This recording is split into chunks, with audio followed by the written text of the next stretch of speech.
Família no povo Timor-Leste tutur liman tanis hodissimo cadáver saudoso ex-presidente República Francisco Guterres Luolo e a residência Farol.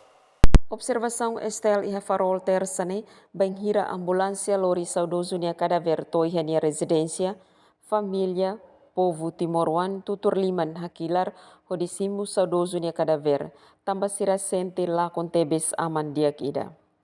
Antes saudoso nia cadáver tama residência laran simu ho ondra husi militar. Remata família hamulak tuir kultura Timor-Nian hodisimu saudoso nia klamar haruka ba beyala sira. Ia bibang ne ex-presidente República taurmatan ruak ba jornalista hato sentido condolência ba família enlutada ne belakon ema dia kida.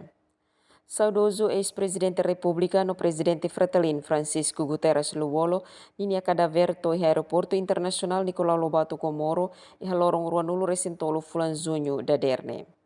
Família no amigo povo Timor-Leste hakilar holian makas hodidehan. Aman tambah sahu siksedo det.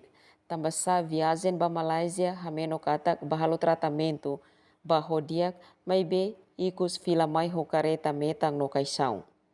Lian halerik sirane halo líder nasional sirane be partisipa mos mata beng lamaran. Tambah sira mos senti katak raine lakong nia ema diak ida.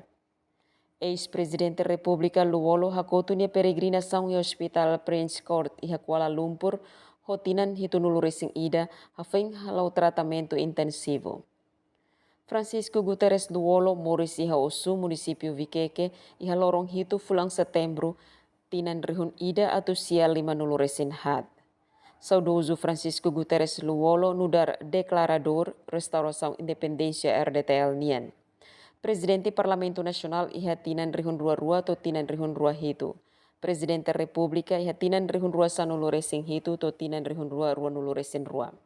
Saudoso honarang nebe ema hotu kunyese nudar Luolo nia moris honarang sarani Francisco Guterres.